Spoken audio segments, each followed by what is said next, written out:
Welcome to the Cashflow Project podcast. Are you looking to better your financial situation by increasing your cash flow? Too busy to hunt for real estate deals or don't know where to start? Then you're in the right spot. Join us as we dive in and talk about investing for cash flow using multifamily real estate. Welcome to the Cashflow Project podcast. I'm your host, Steve Guerros of Tri-City Equity Group. Today, excited, we've got Lindsay Sharma on the show. So Lindsay is a dedicated real estate investor. She's actively involved in Central Arkansas and Ohio, although she's in Florida. So for those of our East Coast listeners, you can definitely reach out and try to connect with her there. She's passionate about providing quality housing for tenants while ensuring an above average ROI for investors. She gives back 5% of her profits to women and children first. Our focus is not just on buying real estate, but also on empowering women specifically with her wholesaling courses geared to busy women keen on real estate investing. Lindsay, welcome to the show. Thank you for having me. I'm so excited to be here. Yeah, I'm glad we finally got a chance to connect. We were talking off camera here. And we've had some back and forth and trying to get this one to happen, but glad we were able to do it, and glad to have you on the show and get your experience and get your take on real estate as a whole and what your journey has been so far. But yeah, so for those of our listeners that may not be familiar with you and kind of what you've got going on, give us some of your backstory. How did you get started into real estate? Is this something you were always doing? Were you born with a set of keys in your hand and never from a family of investors, or how did you get started? No, it's pretty far from that. So I grew up in Northwest Ohio. I grew up in Toledo. I lived there through my late 20s. And I would have to say the way I grew up, the area I grew up in really shaped my worldview, my views on career, money, that sort of thing. I grew up in a very middle-class family. My mom was a graphic designer. My dad was a welder. Neither one went to college. We were pretty solid middle class. We took vacations. We had everything we needed, but there was some tension in our home around finances occasionally. And that kind of put the belief in me that I really don't want to live my life like that. I want to be financially stable, financially free. I had some big ambitions there, but I did go to college. I got a degree in graphic design. I was really interested in art and creative things, but I graduated in 2007, right before the financial crisis. I was living in a city that had a depressed economy, and it was very difficult to get a job in my field or any job in general. And my first post-college job was renting trucks for Penske truck rental. Very different from graphic design. And so I kind of spent my 20s job hopping. And I did freelance design work on the side. So I kind of learned sort of a little bit about hustling, getting clients, sort of doing things on my own. I eventually had my own graphic design company, and I learned a lot through that process. And while I was doing that, I did struggle a lot because I just didn't educate myself on business. I didn't invest in my education. I was kind of winging it, didn't really have a strategy or a plan. I almost owned a job as opposed to had a business because I was freelancing. And through that journey, I started working on my financial literacy. I was reading books about personal finance, wealth, retirement, the gamut of all of those things. And I also started learning about passive income because I was starting to create digital assets. So I would create resume templates and sell them online. I would create it once and resell it over and over. So as I was learning about passive income, I was learning about rental properties. And I started getting really interested in real estate and real estate investing. But I was learning for several years, following Bigger Pocket, reading books, and I just didn't really know how to take action. So I thought, this is scary. It can be pretty risky. I don't have any money. How can I do this? So I decided, hey, why don't I get a job? I need to make a salary working for somebody who's already doing this. So that's what I did. I searched on Indeed in my local area, and I found a real estate investor who was hiring. He was hiring an executive assistant, had no experience as an executive assistant, but I figured out a way to sell myself, I suppose, and I got hired. And I worked for him for 3 years. I'm very transparent when I took that job that I do have goals to become an investor, that I'm actively learning about real estate investing. And he was very generous with his time, his knowledge, and kind of mentored me in a sense. So I learned so much through that job. And then from there, I started my own business. And so now I'm mainly wholesale, and then I have a buy and hold portfolio of rentals and then owner finance notes. Awesome. Yeah, it's great. And glad to see like that you just kind of some of your backstory there. For one, that your birth, like your career was kind of birthed out of turmoil, turbulent market. I always like to talk to investors who have been through some of the different market cycles. And even though you weren't in real estate necessarily when you were coming out of the GFC, you still got a chance to experience that. Right. And I always think that that's really important for entrepreneurs, for investors. It's not always, we're not always on like the up cycle. That's not life. It's all cyclical. And for a lot of investors who just got in the last 5 years, it's like, it's always rainbows and sunshines. And listen, everybody, isn't it always been 3% interest rates? And hasn't it always been like double digit appreciation through like short periods of time? And it's like, no, that's not normal. Like, I was going to say, I remember my parents bought their first home in the 1980s, and they told me oh, their interest rate was like 17%, something like that, was double digits. And that just blew my mind. But yeah, as I've been in real estate, I've learned that, yeah, there's cycles and rates. The 3% rates are not historically the norm. for sure. And I think it's something important to keep in mind is like that when your parents bought their place and yeah, I mean, double digits interest rates were very real for a long time. And it's like, okay, well, you know what? There's certain strategies that work for investors that worked for home buyers during that time. Right. And just like the last several years, hey, you know what? There were strategies that were most effective during that season, right? Where we had cheap money and there's different strategies to be had there. It's the same thing, right? And so like, this is the nice thing about real estate is of course it's cyclical. So we never stay down. So like forever that does change. That does go back up and you have to be prepared whenever we're in the upcycle that it's going to go down too. So just constantly adding skills, adding tools to the tool belt. I mean, it sounds like that's been your journey. I'm sure your mentor where you ended up working for, he probably appreciated the fact that you just dove in, that maybe if you, even without having the experience, it's like, okay, well, this girl, like I can kind of tell that she didn't have experience, but she's eager, she's hungry, she's willing to take a chance. And I think other entrepreneurs kind of see that in each other a lot of times and like, okay, yeah, I recognize that. I want to help her out and kind of make that happen, whatever that looks like. Right. Well, so how's your business look like today? I know you said you're doing some wholesaling, that's kind of your primary focus and you do have some buy and holds, you have a portfolio. I know you've kind of been in these couple of different areas. Are you specifically targeting just a couple of geographic locations? Or are you spread out and doing kind of astro flipping? Like what's your Yeah. strategy? Yeah. So when I first kind of got into business, and it still is kind of my goal now, but I would like to I really want to invest for cash flow purposes, cash flow and appreciation over time as a wealth building strategy. And I would like to replace my working income and my husband's working income with income from our portfolio, right? But as I started acquiring properties, I realized it's a lot more expensive.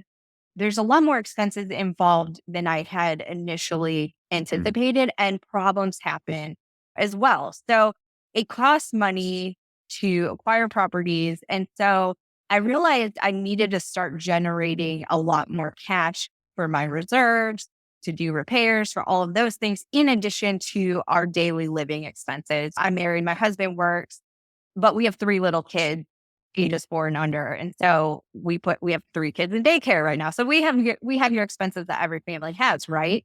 So I started really focusing in on wholesaling more, because prior to starting my business, I did have a salary because the business I was working for. So I need a salary now.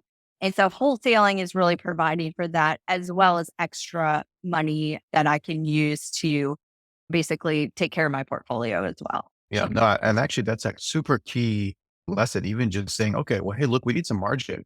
So like for those of our listeners that are if you're already established investor or you're looking to just get started, I think that's super key. Like having reserves, like having extra cash, it's always a good thing. It doesn't matter what you're doing, like what strategy that you have. And especially now, like for one, okay, if you're already having established businesses or multiple businesses, have extra cash, have extra dry powder. Because we're in a time now where it's like, hey, I'm seeing some opportunities come up. Like there's some distressed sellers in the marketplace. Like you want to be able to have extra capital ready to go to deploy, or like that. If you have an existing portfolio, guess what?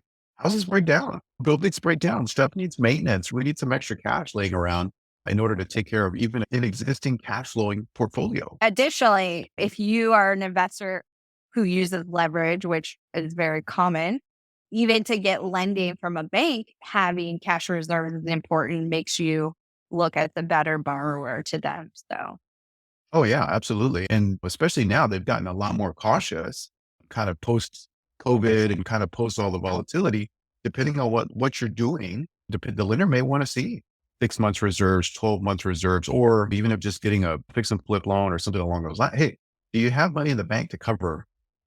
You're gonna need some money to play here. So yeah. yeah, absolutely vital. Absolutely vital. So are you continuing to are you wholesaling in one market? Are you keeping your long-term rentals in another market? Like I know you're in Florida. That's Yeah. obviously been a hot market for the last several years now. Are you buying So, there or? actually, I was investing in Toledo. I was doing Mhm. wholesaling there. That's my hometown. So I figured I know that market pretty well. But I have a business coach that I've been working with probably for the last 6 months. And he said, that market's not really performing for you. Let's drop it and let's just focus on one market. So that's what I'm doing now, focusing on Central Arkansas. I lived there for the past 10 years. That's where I learned from my mentor and started investing. My first investment property was there. And so I'm pretty comfortable in that market. And also the housing costs are pretty low. Rents are pretty solid there. So I think it makes a good market. Maybe in the future, I'll jump into Florida. I've heard a lot of good things about Florida investor wise. So we'll see. But again, my business is still on the new side. So I don't want to scale too quickly or anything like that. So Yeah, for sure. And that can definitely, that happens. It's like you got to build a team out like every location that you're doing. So like that, like in Toledo, 100%. I mean, you would have had contacts there. Hey, I need some boots on the ground. If I'm not there physically, okay, cool. I need some gophers or so I need some people who are going to be able to get stuff done there. Or like that, you're in Central Arkansas. Okay, well, I need somebody else. Maybe you can drive a property or I need contractors or contacts specifically in that market. And same thing, you'll have to set up Florida too whenever you eventually get going there, if that's the case. That's the part of real estate investing. We need resources and teams, whatnot. Yeah, I'm curious too. I know like you have this kind of give back kind of mentality and strategy. Where did that come from? Like, how did that come about?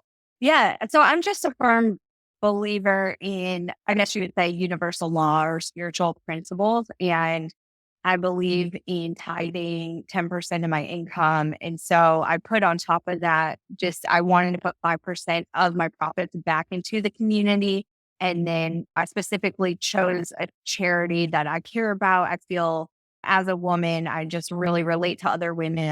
I know a lot of struggles that women have. So we donate to women and children first. And even though I no longer live in Arkansas, that's where my business takes place. So I want to make sure the Mhm. funds go back to that local community. I remember reading a book, I forget the name of it, but it was a journalist who wrote it about Amazon and kind of the footprint that Amazon has had on our country. And a huge problem is that they set up these data warehouses. They set up warehouses in different states. And of course, the governments there are giving them tax benefits to bring Amazon there in the hopes that Amazon's going to create all these jobs. But the thing is, Amazon is not taking any of those profits, any of that money, and they are not investing it back into the local community. None of that money is going to the local community. And we're seeing this more and more with these mega corporations. So it's like me as a small business owner, if I can at least impact the local community in some way and give back, then I feel like I've at least done my small part. So, Oh, I love that. And actually, you're exactly right. Talking about kind of these larger companies that do have a big footprint, thousands of miles away, let's say from wherever they're based. I'm in Hawaii, like we're based in Hawaii. And we see that frequently where it's like, okay, well, hey, of course, you're going to have the biggest hotels and that kind of stuff here. But it's like, well, how much of that money actually stays local, right? It's like, no, right. these are international companies or they're companies that are based on the mainland. And it's like, well, they're not necessarily putting a whole lot into the community outside, of course, the jobs and whatnot that they provide. So kudos to you for doing that. Bigger companies and more of us actually need to start doing that where okay, hey, look, we're making money here. Let's service that local community and kind of keep more of those resources there, at least a percentage.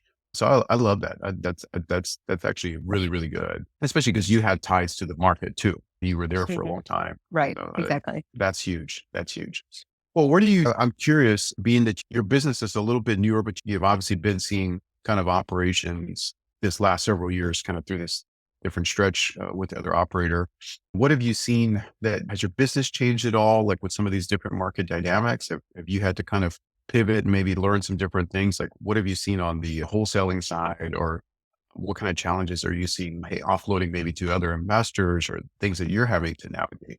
Yeah. So first of all, one of the first challenge I'll touch on is just entrepreneurship in general. So Mm, I thought I'd give myself a shortcut, of course, by working for somebody. And as his executive assistant, I was involved in every part of the business, marketing, mhm, operation. I helped with bookkeeping. I could see cash flow, things like that. So that was very beneficial to me. I could see the everyday tasks. I could see the different roles. I could see how does this whole business fit together? So that was extremely important. But when I jumped out on my own, I thought that I was so far ahead knowledge wise. I had these really lofty revenue goals and I hired people. I built my team very quickly and spent a lot of money on marketing, but my business was not at that level yet. And I forgot that the company I worked for took 11 years to build. Where they were at when I was working there mm. with 11 years of relationships, 11 years of marketing, all of that. And so I cannot expect to have that kind of success right out the gate. That's just unrealistic. And so that was just kind of a wake up call to me that there's such a thing as scaling too quickly. And I really had to learn to pull things back, do things one step at a time. And I started implementing profit first into my business and things of that nature. But as far as wholesaling and the market, yes, I have had to pivot. So when I first started wholesaling, I was only marketing to cash buyers. And because of the interest rate, I feel like there's been a slowdown of people acquiring properties for investments, right? So my business coach introduced the idea of wholesaling on the MLS. So that's what I started doing. And it really opened up a whole lot of buyers. And I also changed the structure of how I was presenting my properties. And we kind of changed to a bid format. So that has really helped increase our revenue and our net profit and has just been a game changer for my business.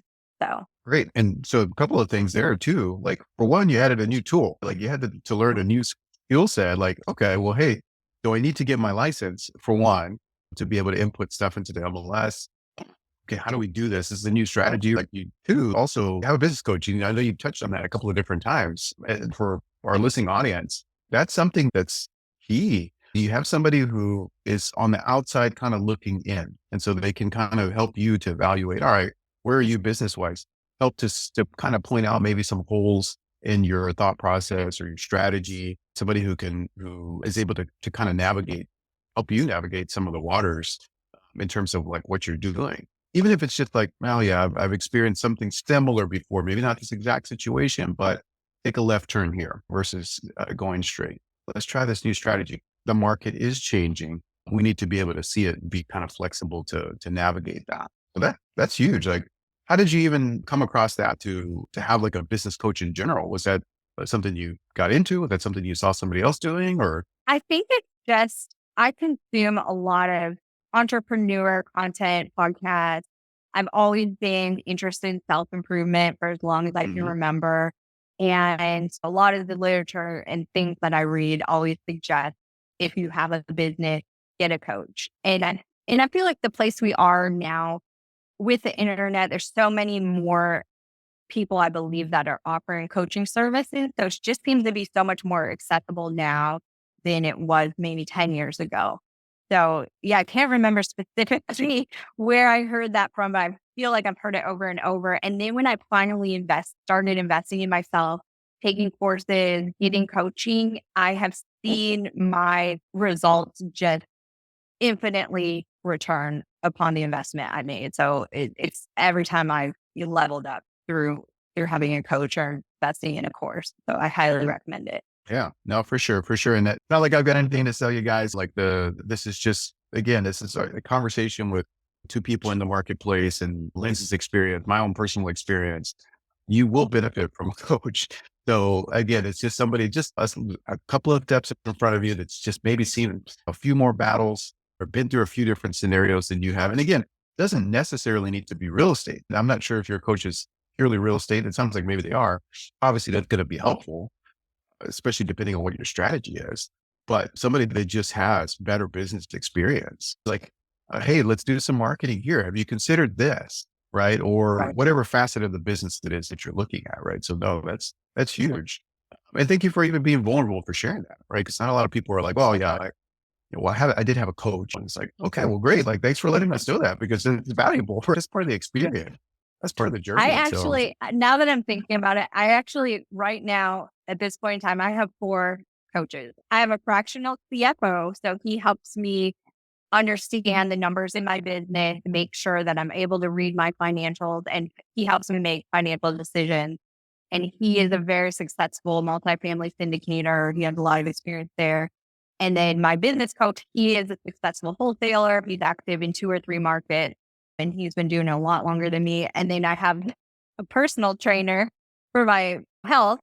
And then I have another coach who's more of like a spiritual coach. She kind of works with me on more of that. She's actually a licensed therapist, but she kind of works more on like manifesting and spirituality and that sort of stuff. So it's just been so life changing to have coaches. oh, that's great. Yeah. And what a great reminder too. Like wealth is not just, let's say, one facet, but like if you focus everything in on, let's say, just financial gain. Okay. Well, you've got 3 little ones. You've got a marriage. Okay. Well, hey, look, I can pour all my energy and resources and attention into just keep growing the business. And a lot of people have, but to the detriment of some other facet of their life. Like, okay, hey, I'll get a personal trainer because guess what? Like, what good is the money if I can't enjoy it because I'm sick and then run myself into the ground? Or, hey, I've got somebody that's helping me out on the spiritual side because guess what? Like, that's going to help keep you boundaries. That's going to help keep you put some guardrails up. Focusing on your business, very stressful for those of our listeners that are business owners themselves or investors themselves. Guess what? It's not always rainbows and sunshine, right? There's some very stressful situations. So, yeah, that's a great reminder that we do need additional help. You do need additional resources. And like I said, thanks for sharing that. It's not everybody does. It's like all we see is the success. We don't usually often see kind of a little bit behind the curtain to say, okay, yeah, there's a whole team behind here, right? Like there's family and there's health and all these other facets of a successful business. So really good, really good. So what's now that you're working on kind of pivoting and transitioning some of your business, like what's next? What's next for you? Like, are you looking to, I know you mentioned a little bit, maybe you expand into Florida just in terms of like your personal business, but for the time being, like what's next on the horizon for you? Yeah. So probably within a couple of years, I like wholesaling. Mhm. I do like my single family portfolio, but I would like to level up and maybe speed up the financial goals I have, especially on the passive portfolio side. And so I'm looking into jumping into commercial investing in some capacity. I started learning about mobile home parks. That may be one option, maybe syndication. So I'm looking toward going that route. Yeah, this is the nice thing about real estate. You're seeing it, you've already experienced it in your own kind of journey, guys. And we've talked about this on the show before, where there's 101 different ways to make money in real estate. And then two, like Lindsay sharing her story, like there's also not just one market, right? Like this kind of bugs me whenever you hear maybe some of the pundits on TV or, oh, the real estate market's crashing. Like, well, guess what, guys? There's no one real estate market. Like the, Lindsay just shared that. It's like, well, hey, Toledo's not delivering for me quite like how I wanted to. That's okay. Guess what? I can go to another market. Like there's different demographics that play out. There's different population growth and income levels and all that kind of stuff.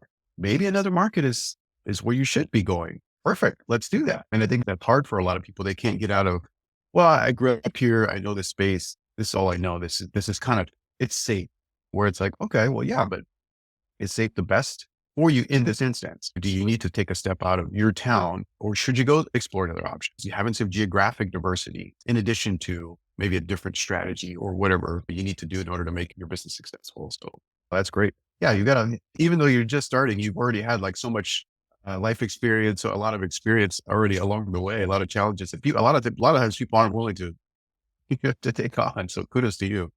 So Yeah, very good. I actually love talking about the challenging parts because I know that I learn when I hear those things because it's just normal as part of life.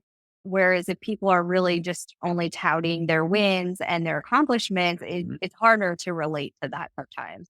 Yeah, no, I think you're 100% correct. Like more of us need to share some more of the challenges, like some more of the losses. Again, they're not always wins, and that's okay because that's a learning experience too.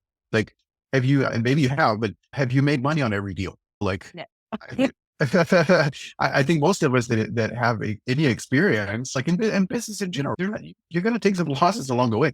Guess what? It's not necessary, even if it's like, let's say a financial loss, that's okay. Because you can still mine something away from it. You can still take a gem away. Okay, well, guess what? I'm not doing that again. Like I learned, all right, I need to be better here. I need a better operating agreement, or I need to run my numbers better and tighter. I need to tighten up this budget or whatever. Like there's some kind of lesson you can take away. They're not always going to be wins. And too often, Exactly. just like you said, we don't share enough of those losses. Surely somebody has learned just from our brief conversation today. Hey, well, yeah, okay, I remember that. Yeah, okay. Yeah, Lindsay is right. Maybe I should go look at a different market. Maybe my current market is not that great for what I'm trying to do. So yeah, no, I think you're absolutely right. I think sharing in the struggles, sharing the losses can be just as valuable, if not more valuable than just only highlighting the wins. So I really appreciate that. Well, it's the point of the show where we transition to a little bit what we call our fire round. Just a little bit more rapid fire, kind of more brief Q&A. Is that something you're up for? Yeah, let's do it. All right, awesome. Just, yeah, she's like, I'm diving in. I don't even know what we're doing. Yeah, let's do it. So what's the first question? What's the best book that you recommend other than Rich Dad, Poor Dad, right there, or our real estate Bible there? Yeah. So I'm actually gonna go with two. Okay. One of them is Who Not How.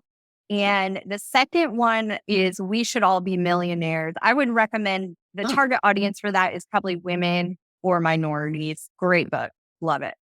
It's the first time I've heard that one on the show. Definitely heard Who Not How, but have not heard that We Should All Be Millionaires. Okay.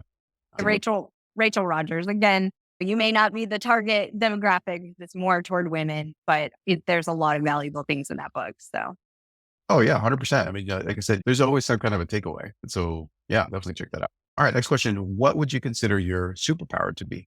my superpower is probably organization. I think I'm pretty dang organized. That trust me, and that is a superpower. If I pan my camera around here and show you my desk, that's not my superpower. That'll be pretty obvious, pretty quick. But yeah, no, 100%. Like that's definitely a superpower. Being organized is absolutely vital to having a successful business, successful family, successful life. Period. All right, next question. What is the biggest lesson that you've learned over your career thus far? I would say patience. Um, Mm. Again, I related the story of it's like I read and consume so much information that I think knowing is enough, but it's not knowing. It's knowing and executing, and a lot of times and experiencing as well, and learning from all three of those, and that takes time. And so I always expect things to happen sooner, or I can be impatient with results. So yes, the learning patience has been difficult, but extremely necessary. And then also patience as a parent. I have three little kids and they're 4 and under. And so I spend most of my time managing their emotions and helping them through that. And as an adult, we forget that that's part of development. So I just have to learn to really be patient and give them grace and love through the whole process, even when I don't want to. Oh, trust me. I've got two kids myself, and I know a lot of our listeners have little ones. I'll tell my wife all the time. It's like, well, that God gives us something when He gives us kids because they're a reflection of who we are because they're going to pick up on a lot of what we do, good and Yeah. bad. And two, like they're definitely they show us all kinds of stuff that you would not necessarily know. So yeah, huge, huge, huge. Yeah, that's really good. And then last question: what is for the busy working professional, somebody who's trying to work towards financial freedom? What advice would you have for them? Learn how to delegate, whether that's to team members for building a team, or maybe it's just people in your life. What can you delegate to your kids, to your spouse, to a professional? Maybe you pay someone to clean your house instead of cleaning it yourself so you can free up your energy to work on your business. So I think that's extremely important. And there's people out there who tout this idea of like the solopreneur, do it all yourself, you can keep all the money, but it's like at what cost? There's a cost to everything. So Totally, that's actually really good, and I think it's hard. I mean, think women are sometimes inherently better at some of this, especially moms. And I give all the credit in the world to my wife, and you would experience things differently than, let's say, I would as a dad. But it's like guys in particular have a tendency to want to like, no, I don't, I can do it myself. And it's like, no, like I said, I'm like you're saying, like delegation's key. But why would I pay somebody to change my oil or just like simple stuff? It's like, yeah, because your time is probably better spent doing something else, even if it's just a mundane kind of. No, that's actually Yeah, very good. And that's exactly right. I have this conversation with my husband all the time because my husband is an immigrant from India mm, and he has to fix everything and do everything himself. But he's also a very busy professional. He works in IT. And so I have had to show him the beauty in delegating. Like he used to mow our lawn. Now we have a lawn care service. Does he miss mowing the lawn? Absolutely not. He loves having that free time on Saturdays. And he used to drag me to the grocery store as like this whole family activity. Let's all go grocery mm. shopping together. Well, with little kids, it's not fun. So now we get our groceries delivered and it's like, wow, we have so much more time on the weekends to actually do fun things and play with the kids, go to the playground, that sort of thing. So I've had to really fight him on a lot of this delegation, but I think I've maybe brought him into the light on it. That's you also putting your superpower to work, the organizational component enough to know like, oh, okay, now we can manage the calendar a little bit better here. Like, Yeah.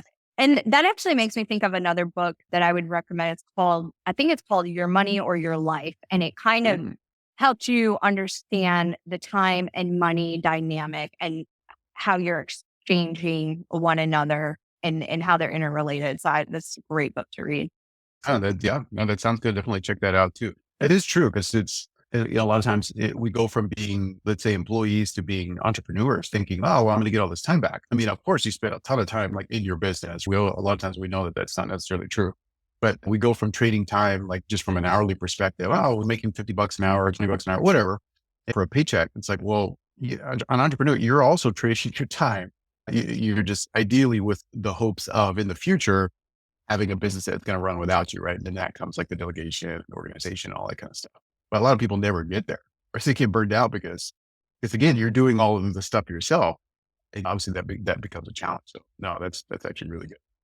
Well, Lindsay, if our audience wants to get in touch with you, if they've got some deals they want to throw your way, or they just got questions for you, what's the best way for them to reach out and get in touch? Yeah, you can reach me at my website. It's lindsay.sharma.properties.com. And I spell my name with an A, Lindsay. I'm also on Facebook, Lindsay Sharma. Awesome. Well, guys, make sure that you're reaching out to Lindsay if you guys are in the Arkansas area, central Arkansas, right, specifically, or if you're maybe in Florida or something, you want to pop over, connect with her or see what she's got going on, see what kind of deals, and you can maybe trade back and forth or just to reach out and you've got questions, make sure that you guys are reaching out. Well, Lindsay, thanks so much for taking some time with us today and sharing with us your journey, your experience along the way into real estate. I really appreciate it. And I know our listeners do too. But we'll let you get about your day. And thank you so much. We'll have to circle back in the future and see where you are with your business in the future. Thank you so much, Steve. It was great Aw- talking to you. Awesome. I appreciate it. Have a great day. Aloha. All right. Bye. All right. Great having Lindsay Sharma on the show. She shared with us, of course, her experience in real estate. And she's a little bit on the newer side, but honestly, I think a lot of the experiences she's had is that of somebody who's much further down the road. So like the gems that she's able to pick up or have picked up already are super valuable lessons. Getting coaching, like having somebody else have some insight into your business and what you could be improving. Maybe some things that are a challenge to you that you should be pivoting on. A lot of times we're blind to that, right? So we need somebody else to have an outsider's perspective to give us a little bit more clarity. So I think that was huge. Delegating, I know that's very difficult for a lot of entrepreneurs, guys in particular, delegating tasks. A lot of times I know that's something that I struggle with. It's like, okay, well, I can do that. I can do that. I can do that. It's like, well, yeah, you can, but are you the best one to do that? Is that the highest and best use of your time or resources? Or does it make more sense to pay somebody a few dollars so that you don't have to do it? Guess what? They're probably going to do it better than you because that's all that they do.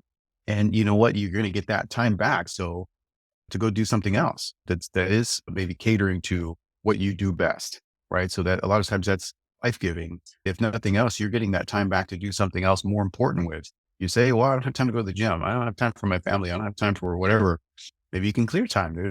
I like to think of Elon Musk a lot. It's like, well, if this guy's running multiple incredibly successful global companies and we both have 24 hours in the day, like what excuse do I have? So that's great that she shared that gem about delegating, staying organized, of course. So that was a huge takeaway. She had some good book recommendations that I hadn't heard first, or this is the first time I'm hearing on the show. So make sure that you're definitely checking out those as well. All right, guys. Well, that's going to be it for today. Make sure that you're subscribing to the show, that leaving us a review. If this is something you guys are finding value in, please make sure that you share it. We'd love to be able to get these messages out to more people, impact more lives, hopefully share from our mistakes, our lessons along the way. So make sure that the only way we can do that is by you guys sharing the show. Also, too, if you would love a 5-star review, if it is content that you guys are enjoying, and we'd also love some feedback. If this is something, things that we can improve, let us know. We'd love to be able to make the show better for you guys so that you can get more value, so we can have more impact. All right. Again, we always want to look to improve. So please make sure that you're leaving us some feedback. Also, too, if you guys are local and you want to connect with us, make sure that you're making plans to attend the next meetup that we have here locally in Honolulu. We have every month. So we'd love to be able to meet you in person, maybe share some stories and just to be able to connect on a personal level. So we'd love to be able to do that with you. Make sure that you're checking out Honolulu Multifamily and more on meetup.com or Bigger Pockets. We post that, or there's definitely ways that you can connect with us locally. You can also go to tricityequity.com to learn more about our projects. Many from our team will connect with you as well if you want to learn more about the multifamily projects that we've got going on. And then, of course, we do have a conference coming up July 10th through the 13th. That's the Hawaii Millionaire Mindset Conference. So it is Hawaii's premier business and real estate conference. So we have some of the top industry minds coming out with tons of experience, both local and from the mainland, again, providing different angles of attack, different angles of approach for whatever business that you have. We're going to have some legal professionals on site to help you answer those questions, people who run different businesses, very successful real estate business owners, entrepreneurs. So definitely make plans to attend July 10th through the 13th. That's out here on Oahu, out at the Four Seasons in Ko'olina. It's a beautiful, beautiful resort. So definitely make plans to attend. All right, guys, that's going to be it for today. We will see you on the next episode. Go out, take some action. Go find somebody to mow the lawn, and we'll see you on the next one. Aloha.